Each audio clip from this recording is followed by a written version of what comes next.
Okay. All right. Like I said, technique is going to be one of the issues which is going to be a problem out here because, you know, in the few days I've been trying to connect directly from my studio in Europe to be able for us to get the stream before we would have to get our studio spotted out here. But it was very important for me to come live today because of the recent happenings that are going on the continent, which doesn't actually reflect what we are walking through towards. If we keep starting with the Africa we want and the objectives are being interrupted, it calls always for an emergency for us to be able to refresh our memories to see where we started, where we are now, and where we're going to. Please, I want you to indicate if you are getting me live and direct, if the sound quality is okay. Just drop your comments in the comment box or give your thumb ups. Are we good?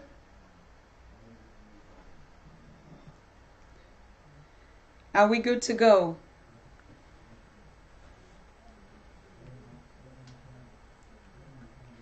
Give me a thumb up if we're good to go. Peter, are we live now? Thank you, Peter. Okay, good. Ladies and gentlemen, I'm sorry for the interruption because, like I said, I'm streaming from my studio live in Europe, but I'm in the USA, in Atlanta, America, where I came to meet with brothers and sisters out here who've been looking forward that we have to talk about this agenda. We have to talk about the Africa we want because it is the reality. It is the reality, my brothers and sisters. It is the reality, dear Africans. And in as much as the happenings on the continent keeps reoccurring, we cannot close our eyes to it. It doesn't matter how many people would find time to always be on the show. Dear brothers and sisters, I would always be here every 6 or 7 o'clock or 8 p.m. depending on the European time and the time that we make out here, but I would always be live every Sunday because it is getting more serious, it is getting more tragic, it is getting more hurting, and our pains cannot continue to go on until we learn one thing, until we understand one thing, until we speak one thing. Then we can be able to be sure that we are building an African that we will live for our generation. Now, I got some feedbacks coming on just like from the last show, and a lot of Africans are like, but this agenda 2063 for the Africa we want, the political agenda of the Africa Union for the continent and the people of Africa, it is going to take place, after 50 years. And what is my profit in it? And that was the question from one of the feedbacks that we had from the continent, as a matter of fact. Dear Africans, Europe was not built today. America that I am presently now was not built today. All of us, we know the stories, we know the history. Japan, I repeat, Japan, the youngest, with no resources, no raw materials, was not built today to become one of the world's powers. China, even China, how did they struggle through their population bomb and also the limited resources until they had to drop down to one-child policy because they could not feed the masses? But how come they're the powers of the world today? And so we cannot begin to pretend that we would be doing the same thing and expecting different results. It's not going to work. It had never worked, and it's not going to happen. We have to start by changing our minds. Whether we like it or not, whether it's uncomfortable or not. I think like my mentor, Professor Lumumba, said, it is time for us, Africa, to go uncomfortable. It is time for us to be uncomfortable in the situations in which we find ourselves so that we can be able to say, you know what, hey, stop. I have to make a change. I have to be able to stand up and contribute in my own little way to be able to build the Africa that we want. So my dear brother who wrote that comment, and I replied, it is not us, and even us is okay. We can achieve that Africa today, and we are achieving it in any way. In the last episode, I told us why we should be proud as being Africans. And we had to enumerate all our advantages, everything that is playing on the positive for us. And it was good to go that way. But it doesn't mean that we would not have a price to pay for it. We have a lot to pay for it to be able to reach up to the Africa that we want. We have a lot to invest. We have a lot to engage. We have a lot to communicate. We have a lot to change the way we think, to change the way we work with one another. We have a lot. My brothers and sisters, this is the time. This is the period. Yesterday, I just met with more than 5,000 diasporans in the USA. I will be bringing out the video because we did a lot of shooting, a lot of interviews, and the videos would be streamed one after the other on each show. Right now, we're still going to do the production. But what actually motivated me was this call out, was this shout out. It was just a one tip on the social media platform like this one, and that announced Susan Tata would be in Atlanta for the Africa We Want, and people were there. Of course, there was a celebration. There was an event going on in this particular city, and we took advantage of that event to meet our brothers and sisters in Atlanta. But the reaction, dear African people, was awesome. It was great. I mean, I've never lied to myself that this journey that we have taken today is the right one. I have never flinched for 1 second that I'm on the wrong track, because every African is comfortable with the situation that we need to build the Africa that we want, that we need to invest to build the Africa that we want, that we need to engage to take our lives from where we are now, that we in the diaspora need to be very careful with what kind of agendas we are representing for the Africa of tomorrow. That you on the continent should be very careful on what kind of decisions that we make that would impact you and us and the generation and the future of Africa. We can quote all our references. We can enumerate in every sector. But one thing is very certain. When I talked about Tony Elomu of Nigeria, we know him. I don't know him personally. I don't have any contact with him. And please, and this is also one thing I want to say. The names I mentioned on this show has nothing to do. It's just like I take case studies and their examples, and I want us to see from there. And I want us to see that even our leaders, they might have a positive agenda, but the implementation can still go wrong if we are not on the same track. So intentions alone are not enough to build the Africa that we want. They are not enough. It starts by us actually thinking. And instead of us justifying, like I said, the narratives on the continent about us, but try to look into ourselves and examine ourselves as Africans and say, what is it that we actually want? What is it that you and me we want? What is it? What is the Africa that we want?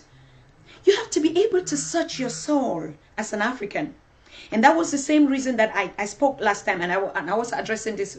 Why am I proud as an African? It was more on a one-on-one reflection inside me to be able to see, is there something out there that we can brand? Is there something out there for us? And I gave all the points, our culture, our way of doing life, our solidarity, our interaction. And we saw the comments and the feedbacks coming from prominent and also from just normal African people that we are representing. But like I'm saying, despite the fatigue, despite the jet lagging that I've been through, I haven't slept for 1 hour after this event last night, but it was very necessary, because for the past 3 days, or for the past 2 days, I've been so uncomfortable with the recent happenings. And we are seeing that we are not going to drop these guns as promised by our leaders in the African Union. Oh, yes, why not? We can be. They say an impossible is not an African, isn't it? And so if others can do, we can achieve that. If today we decide and say we want to silence the guns on the continent, then we need to work together. Then we need to give the backup that our governments need, the support, the trust. Then the government need to also look into the agenda of its people to see, This agenda that we are developing for the Africa we want, does it actually match in the context and in the implementation of this agenda? Today we are seeing the opposite. It still boils down to one thing: the boundaries between us. It's still making us on the continent to realize that I am a different African and this other African is a different one because he comes from a different part of the country. And those are the questions that I also picked out from Atlanta yesterday, that people came up and like, Susan, how can we achieve this common goal of a united Africa? How is it possible? Because we are already so splitted out in our mentality, in our individual lives, in our situations, in our challenges, in our future. And now you see the ones that are comfortable, the ones that are uncomfortable, there is no connection between two. The gap between us is like a two-edged, scissors that you open and you don't want to close it up. I want to really bring it down. And my language should be the language that every African should understand. It is not that I cannot articulate or do some terminologies here, but I'm talking from the person on the street, to the mother on the farms, to the child that cannot be able to read and write, but that can understand just by my reaction and even through the feelings what we are conveying. We might be talking when we are addressing businesses, then we will be talking to a particular target. When we are addressing technology, then we'll be talking to a particular target. But the Africa we want is every African counts. Every African counts.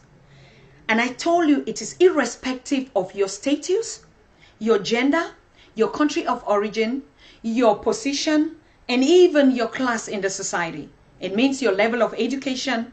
It means your the position in which you find yourself. It is irrespective of it. The Africa we want is an inclusive agenda for all Africans that matter. And so, if we have this agenda rolling, so I cannot be comfortable.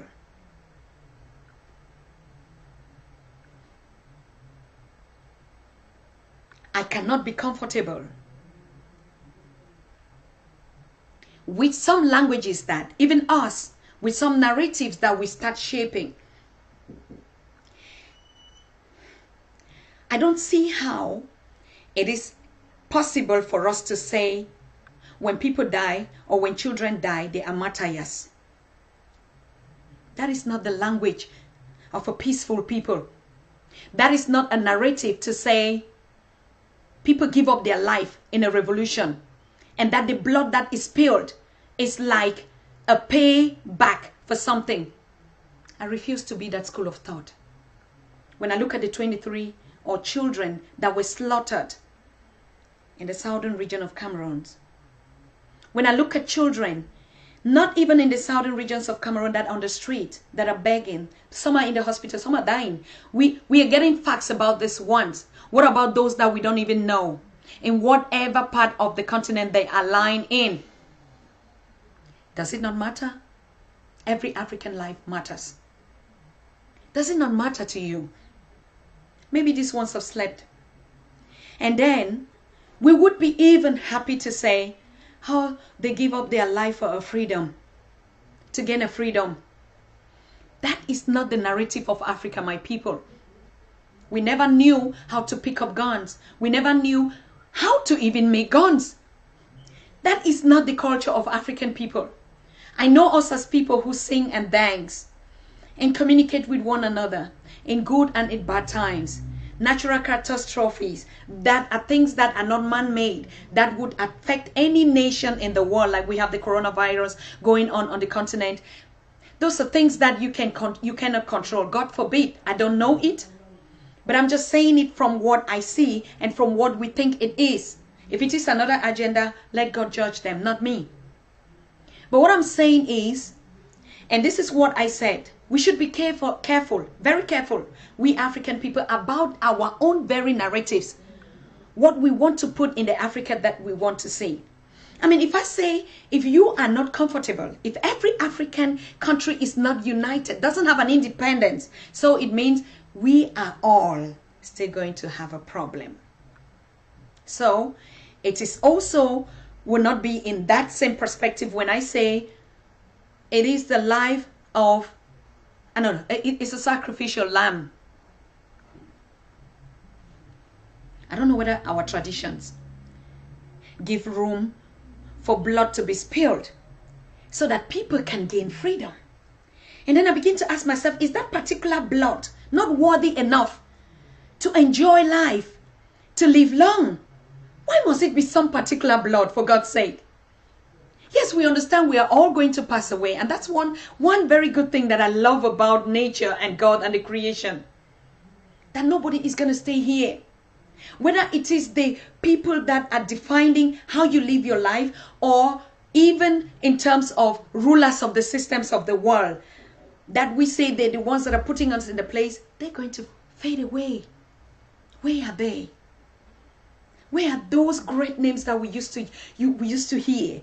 Where are the Napoleons? Where are the Hitlers? Where are they today?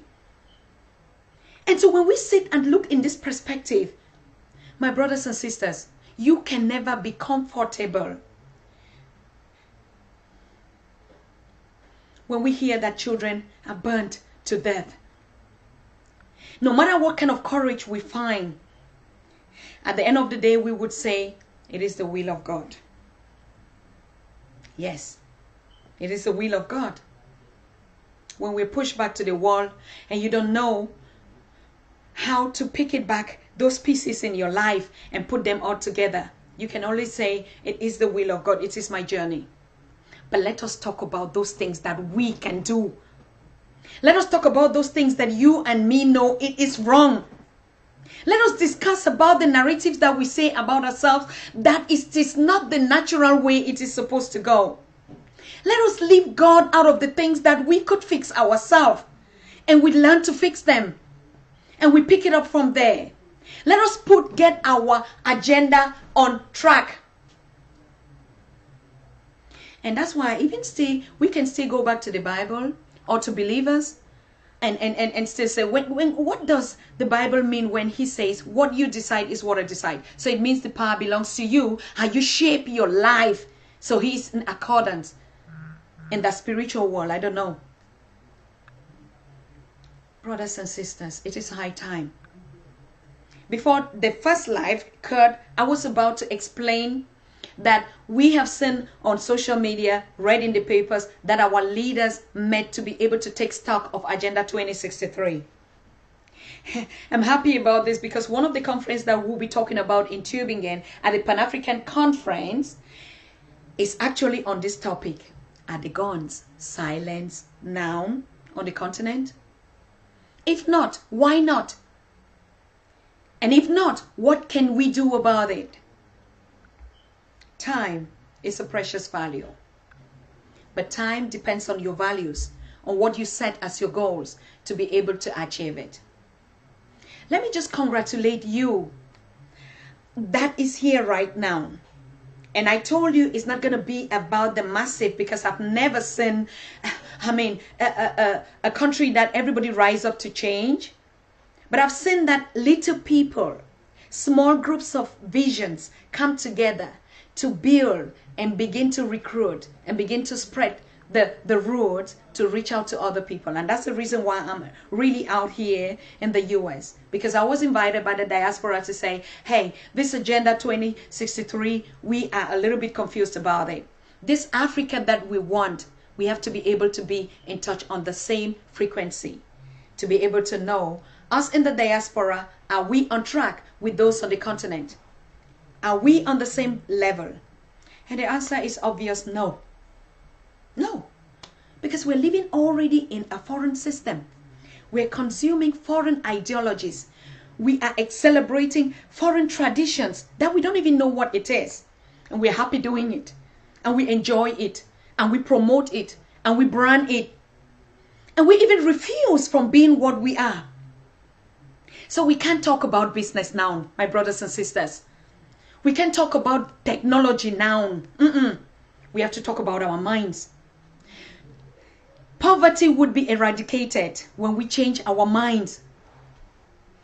Technology would come. Businesses would flow. We would all be on a comfortable level. We would enjoy what we're enjoying in other people's country because they change their mindset. Being in Germany for all this while and being also to almost all the countries in the world, not in the world, but most of it, and I still look forward to going into some of these countries to actually see, because my agenda or my research is always like, how come it is difficult in Germany to see a German stand against a German? Hey, when a foreigner is concerned, you're getting it wrong. It is difficult to see an American stand against an American when a foreigner, when an African is involved. No. Hey, they become the closest friends and alliances when it has to do with us, when it has to do with foreigners, when it has to do with people that they think they temper on their agendas and they cause some kind of like an obstruction to the flow, the way the origins have to live their lives. It becomes not a comfortable topic to us because we're infiltrating.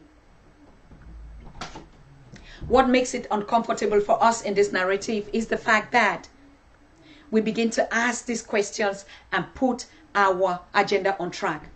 How can we achieve this kind of narrative that is not being spoken, but is just exhibited? You see a brother back up a brother. You know, not because if you do something wrong because you're an African, I have to stand up for you. Hey, who doesn't do anything wrong? We're talking about a global continent of people and its values and its traditions and its know-how and its capability and its philosophy of doing things. It all starts in our minds. It starts on just one little thing that you want to do and reflect upon and say, am I on track? Does it fit with the values of the African people?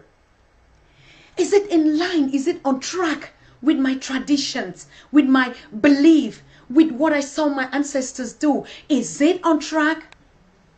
Mother Africa, is this a continent that you wanted to see? I always ask myself those values, and I compare myself with German people, the country which is hosting us, which is hosting more than 600,000, 500,000 African people, or people of African descent or African origins. And you begin to ask yourself, only this 500,000 in Germany alone. Germany has 80 million. Cameroon, my country, is bigger than Germany, geographical land space. Yes, same thing. Look at Belgium that colonized Congo. Look at the population and the geographical landscape of Congo and compare it to that of Belgium. And you ask yourself, my brothers and sisters, what went wrong? What went wrong? Belgium is a patchwork country. Patchwork. The population of Belgium is like the southern region of Germany where I belong. 11 million people, I guess. A region, Baden-Württemberg in Germany. That's the population of Belgium. Sometimes I ask myself, there must be something. How can 11 million people colonize, not only colonize, until today? It's not 4 decades ago. We're talking about the present day. Because sometimes when we talk about these stories, it's just like the Bible talking about Moses crossing the Red Sea, and you want to see a Moses holding a staff in the hand and try to cross the Red Sea. We're talking about us now. Who the Moses is crossing? To those that are Christians. It is not the past. It is the present. Yes, of course, we look at the past and we draw strength. And what kind of strength? Because if we look at the history that has been given to us, we'll begin to ask ourselves, what kind of strength are we pulling from our past? But I can tell you there's a lot of strength to pull from your past to be able to define your future. Go back to your history. Go back to learn. Spend time with your kids and tell them the stories that your fathers told you, that your great-grandfathers told you. We didn't have a system of reading bedtime stories. We had a system of transferring history through oracles. And now you understand, there's never going to be a cut when we transit, when we pass over. It can never be a cut. But there is a cut now, because we are not transiting. We are not transporting what we got. Now we are in the diaspora, for instance, and we think that we're just too civilized. Now we've seen what we thought we could not see. And so we can influence the continent with our own thinking. It is still somebody's agenda. Until you align your objectives as a diaspora with the objectives on the continent and the values on which you represent, then you can be sure that you're on track. Studies, yes, you can learn whatever. After all, the first technicians or how can I say, discoverers were Africans, and the West had to learn a lot from us. But when they learned a lot from us, we slept over it, and now they redevelop it and they're bringing it back to us as inventors. And we begin to plot, and we begin to clap, and we begin to dance to them and say, oh, they're so powerful. Know your history, Africans. Read a lot about who you are, and then you will know where we're going to. You will know the power in you. You will know the greatness in you. Then we can begin to talk business. We can begin to talk about what kind of systems we want. In as much as our minds are still in this position where we are today, my brothers and sisters, it is going to take us, what did Professor Lumumba say? We are going to still redefine after this generation and 3 generations to still be where we are today, if we don't start now by changing our mindset. And changing our mindset means if your brother is not comfortable, you cannot be comfortable. And you see the agitations. Every person trying to play his own role to make sure that something is happening in his own country of origin, those in the diaspora. Exactly like our brothers and sisters, the origins on the continent, everybody is trying in his own capacity, even if it's just by speaking out loud, to build the Africa we want. That is the agenda. We have to work together. We have to learn other systems, not to assimilate into them, but to learn just like they learned from us. But they did not become Africans. They didn't become it. For whatever reason, if I have a German passport, I should be a German. Whatever reason. Why should I be? No, I'm not. I'm an African on transit in Germany. And so do my kids. Because I know I've met a lot of Germans that had kids, that had their children born in Cameroon, in my own country, in Bamenda. Kids that were born there. I met one, I have a lot of them. I'm doing a lot of interviews with them. And we'll be sharing all these stories on this project, on this program, The Africa We Want. But they never became Cameroonians. They remained Germans. They kept their values. They were on a transit. They came for a purpose. The father was a missionary at one of the hospitals, like in those days, how they came, and they had these offsprings. We are all missionaries. We came on a journey. We have an agenda. It doesn't matter where we are. And that was my speech yesterday in Atlanta. We are all on transit. But if you come and you say, no, I'm arrived, and we begin to argue with the origins of this country, and we begin to say things they're doing is not right, it's not right. Yes, of course, when you're into it, you have to get engaged. But you're passing by. If that is in the back of your mind, then we begin to achieve the little Africa. We begin to achieve it today. Before 2063, my brothers and sisters, I can guarantee you that we would be looking from the heavens and say, yes, what we started today, at this moment. Hey, we're happy that the guns are going to be silenced, that no child is going to sleep and be burnt alive in her dreams without even knowing the war, without even tasting what you and me we taste, and you decide to take a life out. War betide you. And that's why I like nature. And that's why I like creation. Call it anything. Call it God. Call it whatever. in your own system of thinking. That's why I like it, because it's going to come back. It's going to dawn on you.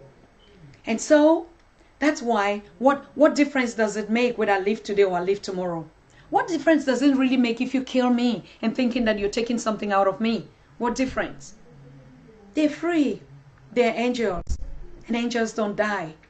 And if you thought that you're big and you're strong by destroying such a life. Anyways, let us get back on track. What I'm saying is, who are we doing it to? What agendas are we working on? Whose agenda?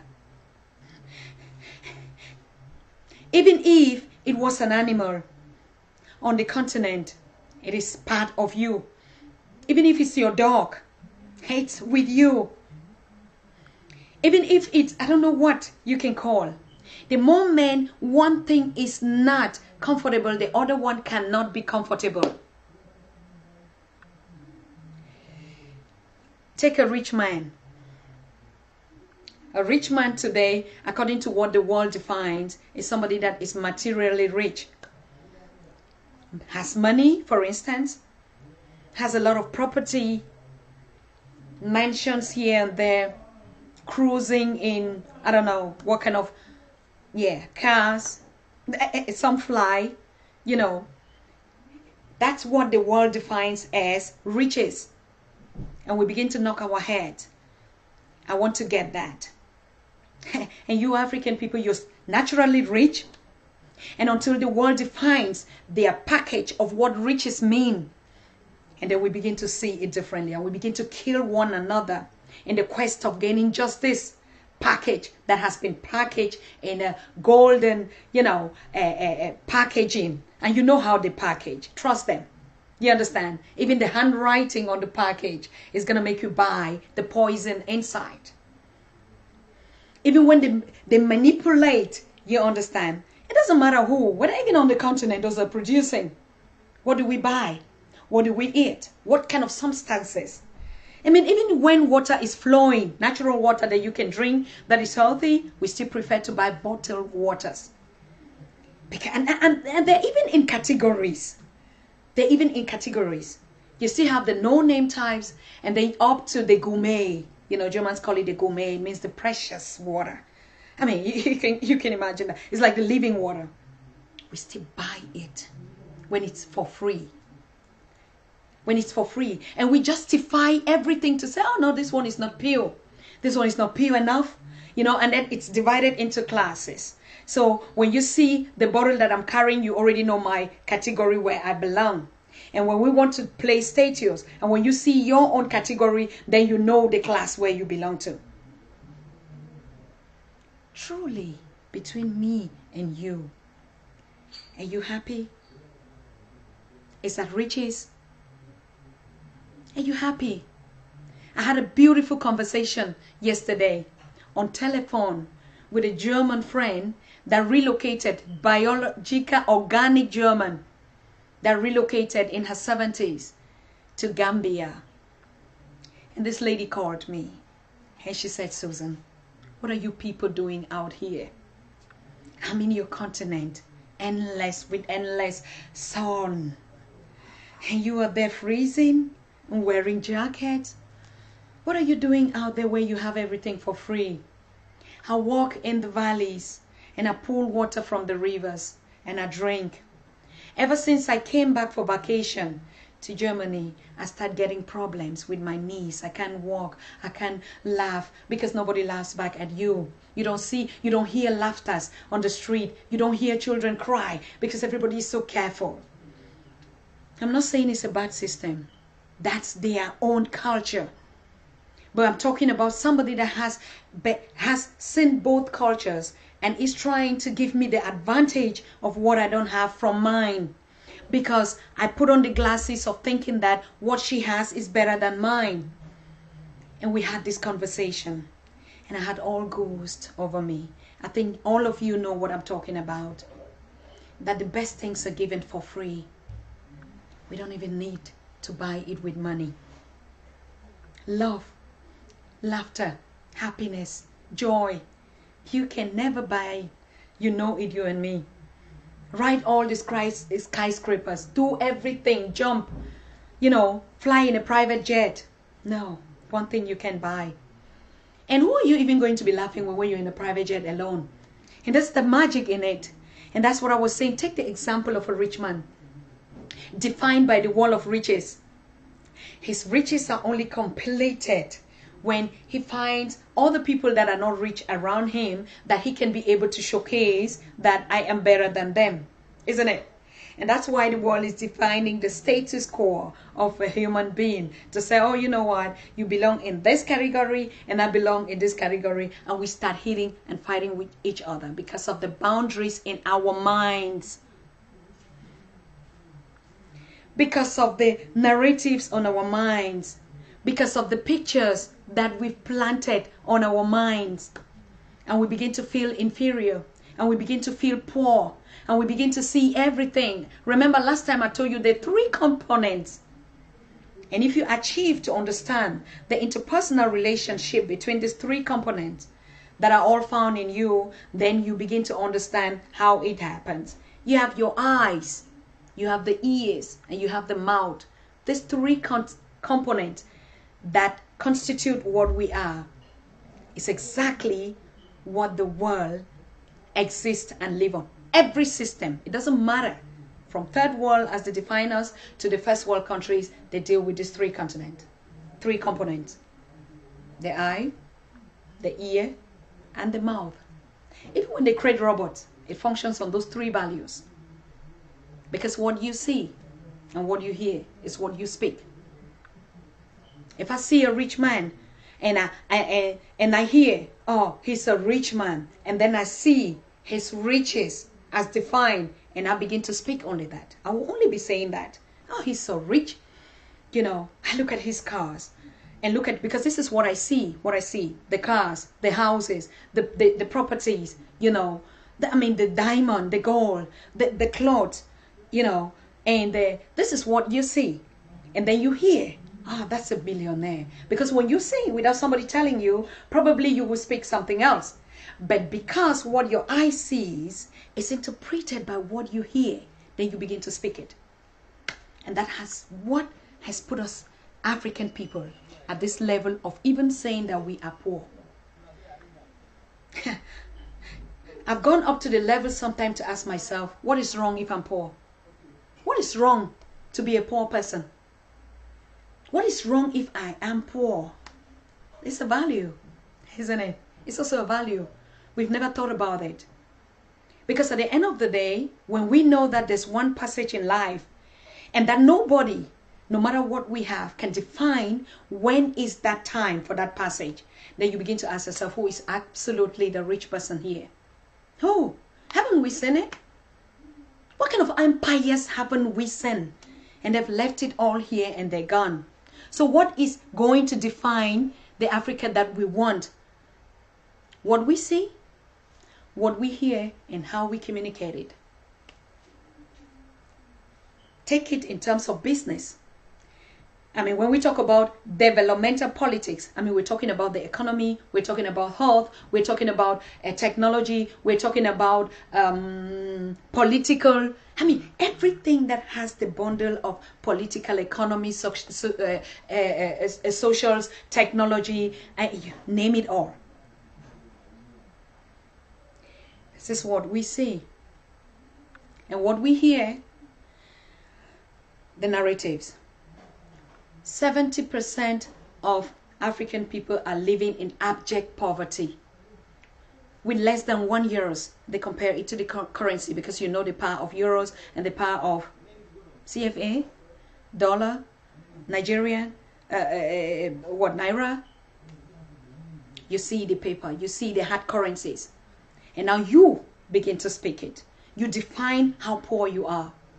Because if you don't own this, and you don't hear people talking about you, you start talking about how poor you are.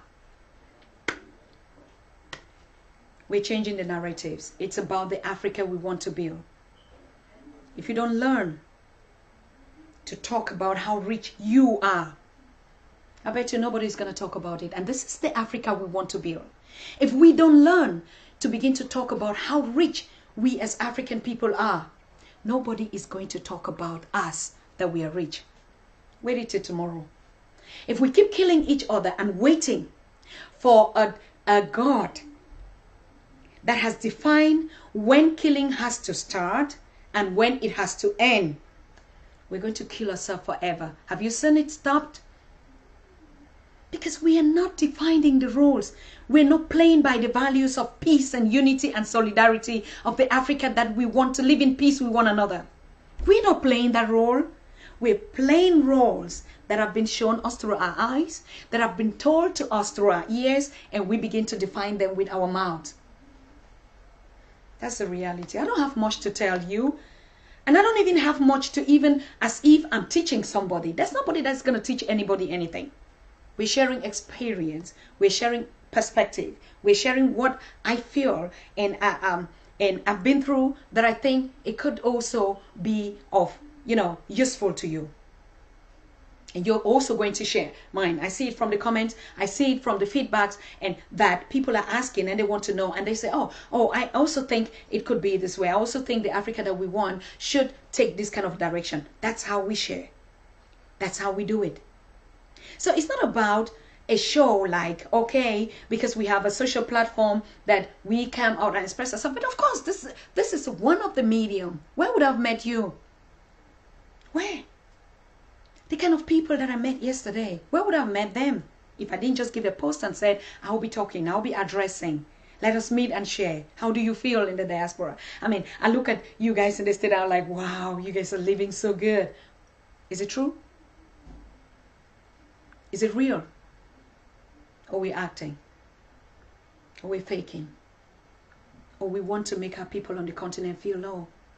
Or we just being ourselves and being victims of what we didn't even choose? Is it real? Ask yourself as an African. Every little thing you do, is it real? Or I want to provoke. Or I want to create a situation. And then you begin to hear our comments. I don't mind. People will be jealous of you. Make your friends with people that, dislocate yourself from people that have negative energy. Who? Which people? Which people? Is it in your mind? Is it what you've seen? Is it what they've told you that you begin to preach it to yourself?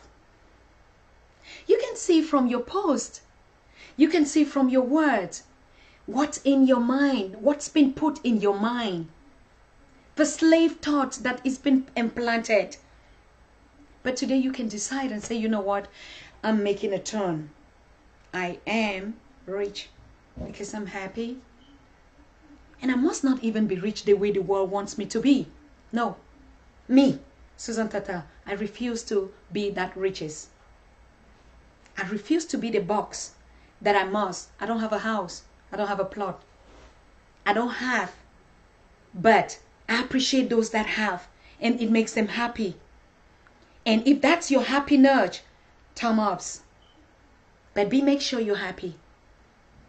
And if that's the point, thumb ups. Because when you're comfortable, I'm comfortable. And then we merge it, we share it. Then that's the Africa we want. And so it's the same thing. Taken from the little things between you and me, we build the Africa. Taken from our objectives. Taken from our agendas. Taken from the way we live our own life with our brothers and sisters in the community. That is the agenda. That is the agenda that we want for Africa. Give me a second. I need to take a sip of water. Yes. And so, like I said, I would be sharing wonderful, incredible impressions that I got here. And I'm still going to meet also to get, it is as big as Nigeria, where I'm standing right now. This is just a part. And so I cannot relate what is being done in Lagos to what is being done in Bujumbura. No. And that's the magic in us, our variety, our diversity. And last time we challenged ourselves and say, let us start by enjoying the Africa that we don't even know. Let us start by discovering, by unlearning, to even know that, is it really true that there are 54 countries in Africa? It's just one. It's one. And coming back to like what I said was the question yesterday. I mean, I'm just picking some of the questions, but there are a lot of questions that you yourself, you find out for yourself. That is say, how could it be possible that we're just going to become one African country? I don't believe it's an illusion. And then I said, if your mind tells you so, because it's all in the mind. I see one African country. And that's why it's difficult for me to side with one and say, until this country is free, until my country is free, or like it's my people. Now I'm standing for my people. Anything that happens in the southern region of Cameroon, anything that happens in the central region of Cameroon, anything that happens in Ethiopia, in Eritrea, in Casablanca, in, you know, all on the continent, if it doesn't really affect me, I mean, it's normal. Let's not lie to ourselves that, you know, it's going to pain me more than what is paining me in the present. No, that's not the reality. And that's why, because we have stayed on this agenda of dividing ourselves, now we are attached to it. It's mine, mine, mine. If we think maybe for a second, it also could be some kind of selfishness, isn't it? I mean, I'm talking from within. I'm not interested about what I see others do to me or to you. I'm interested about what we can do for us. Because I don't want to be distracted, to be fighting somebody who has an agenda and is focused on his agenda. I want to stay on my own lane and see how I can be able to impact and create a difference. And then together, we can even change them. Anybody stronger? No one. You can change one at a time. Even the biggest leaders that you think could be just an ignorant. But because we see, and what they tell us, he's the powerful man. He has money. He can influence where you go to, where you don't go to. And so it's illegal to trespass. And you become an illegal citizen where you belong. This is not your space. It is mine. These are the boundaries in our mind that has made the world not the village that we dream to see. The same thing on our continent that has made us not to see the Africa that we want, because it is mine. It is my country. It is my people. It is mine. Now when trouble comes in, like what we're seeing, we begin to see that these boundaries are these very things that even if I'm comfortable today and you are not comfortable in your own side, you're going to spill that effect upon mine, and we are back on ground zero. And that's what is happening on our continent today. And that's what Kwame Nkrumah said on March in 1957 and said, irrespective of how you think you want to gain independence, until the entire country of Africa has this independence, you are not free. Because what will happen to your neighboring country will spill upon you. And because we're one people, it shouldn't even be at that point. If you're comfortable, then I should be comfortable.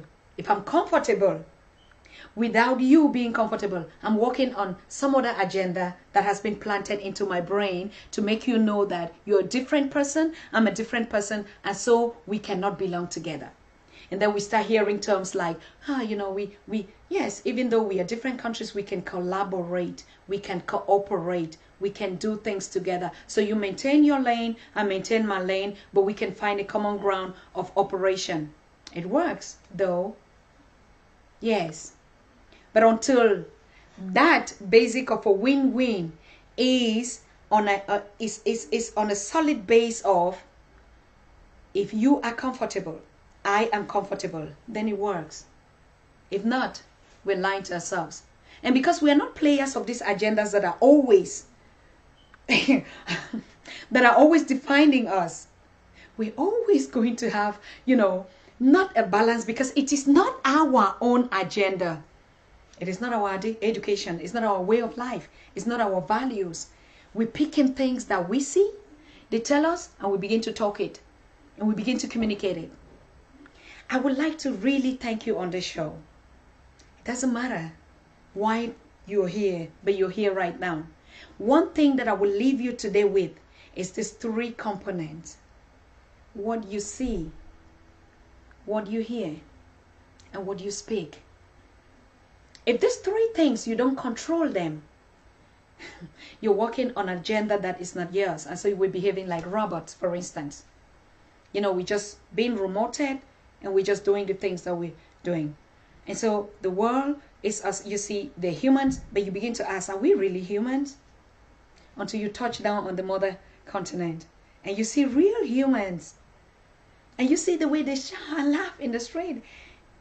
And the world that doesn't understand, so say, oh, they are so chaotic. They don't have a structure. They don't have a pattern of life. They are not developed. Look at the way they behave. Look at how they eat with their fingers. And you begin to look at your fingers like, oof, they're even black. And so they are not even clean. Until I begin to polish this body to look white. And then my hands can be clean. And even then, I will still not eat with the fingers. I'll have to need a cutlery. Something that has been made also with this 5 that is called differently. And another one that if you put like this, that we drink our water, is going to be a spoon. And we merge them together and now we are civilized. We're happy. I'm civilized.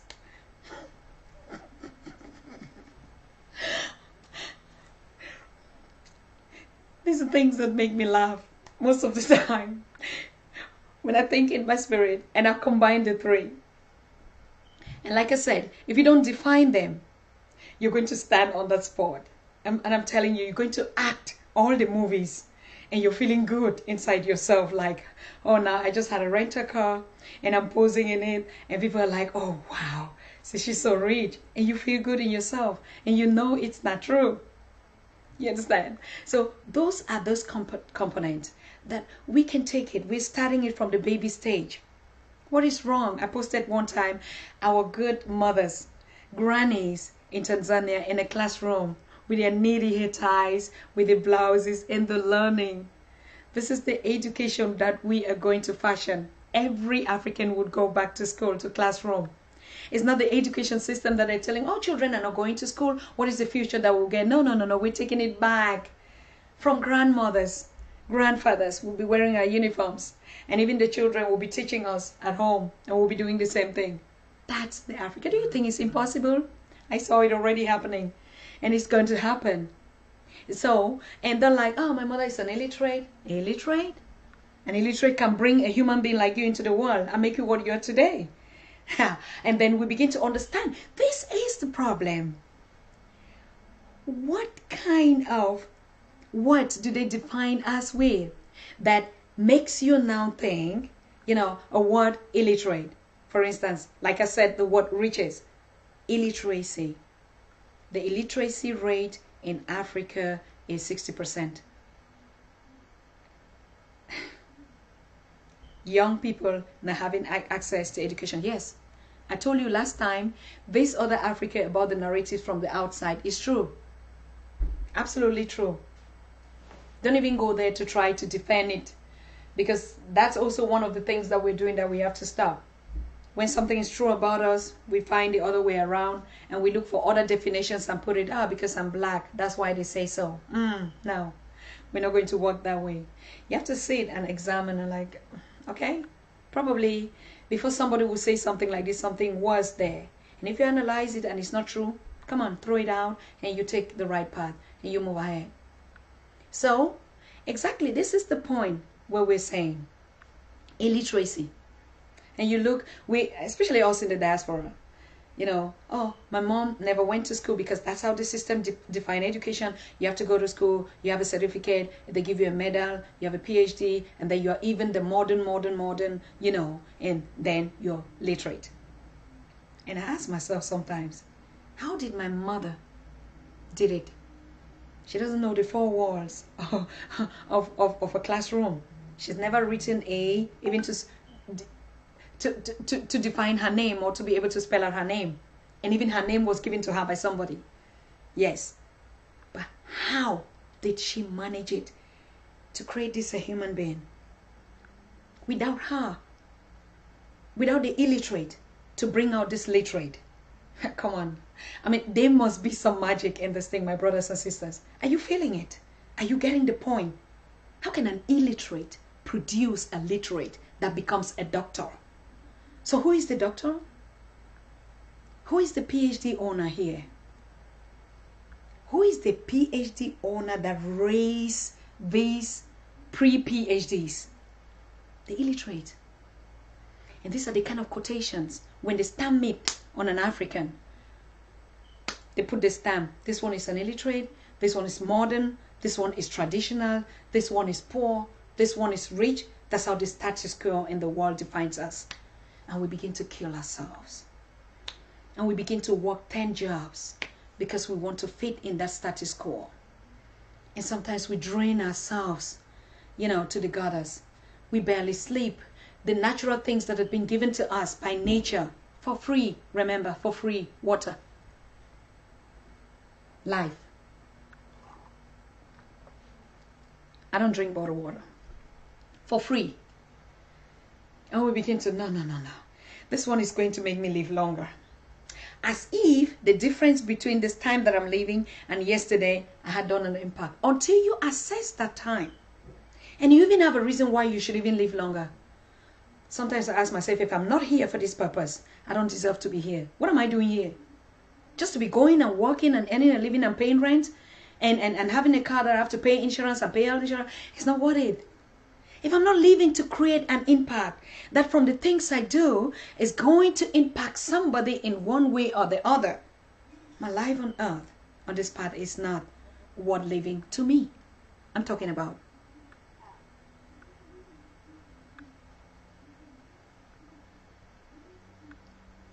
If I am certain that I'm on track, and I see the smiles, and I see you watching, and I see the people coming and sharing and congratulating and like, oh, we are behind you, Queen, we are behind you, and then that's the reason why I should leave. That's the reason when I'm sick, I'm worried. Because I disappoint some people that were looking up to me. That maybe because of one thing, they would have been happy. Then that should be a meaning why I want to leave.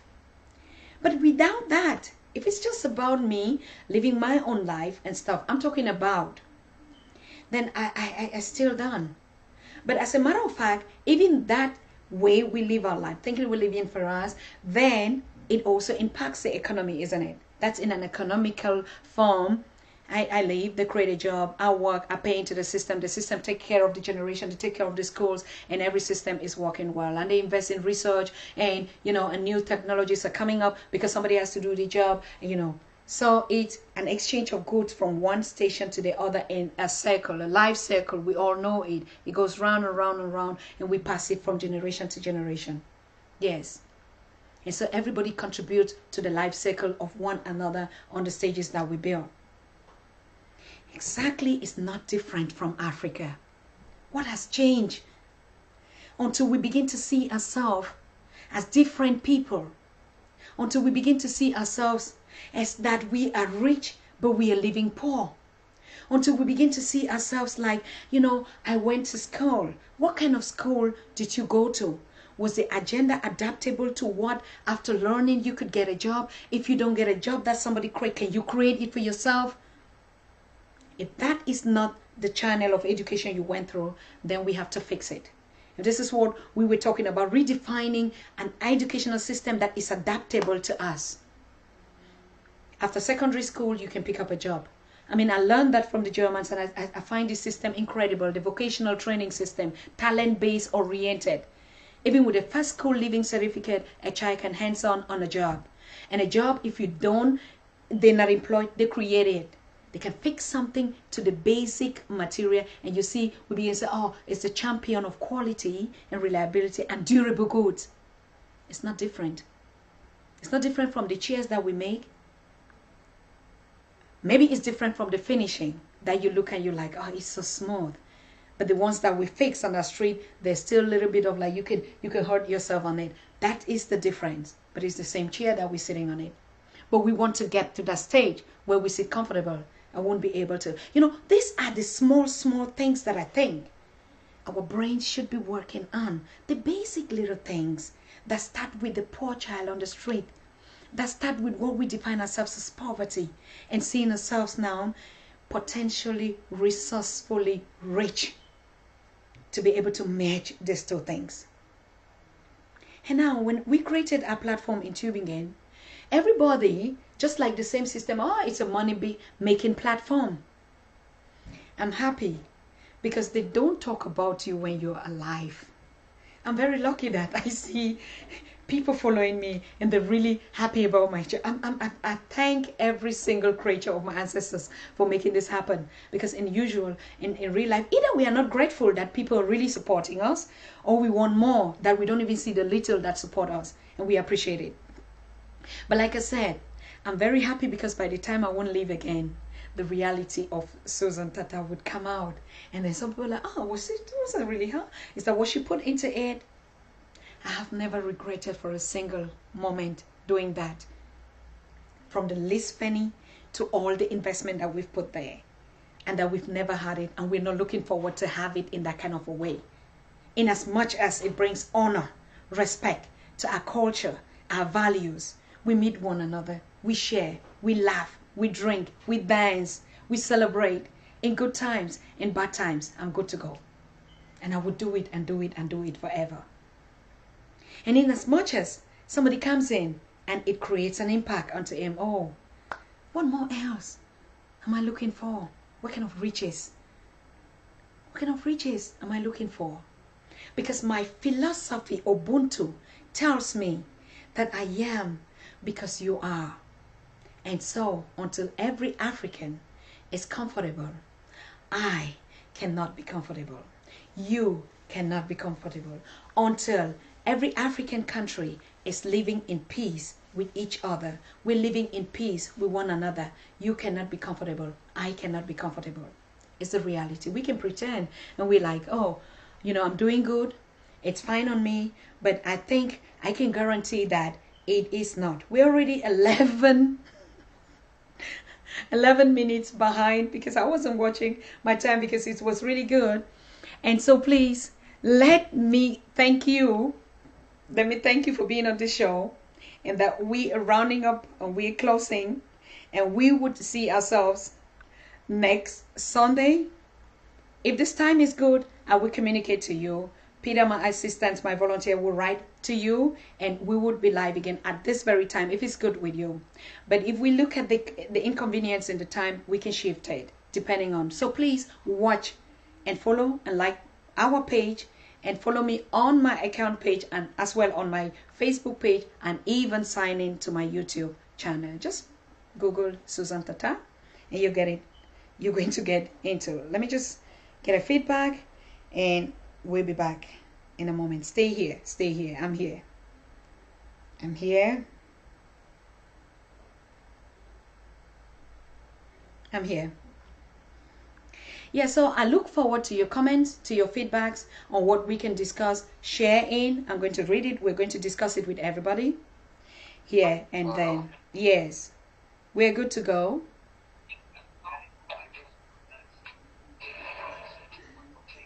Yeah, like I said, we're streaming from Europe, and I'm here connecting the stream to you guys. And so the whole technical team is down there, apart from the few that we're here together with, and to make this happen. And this is the connection. So it doesn't matter whether you are on the continent or in the diaspora. It's one touch, and we're all together in one spirit to be able to carry on our agenda, for the Africa that we want forward. And if this stream is ending right now, if I'm confirmed, are we good?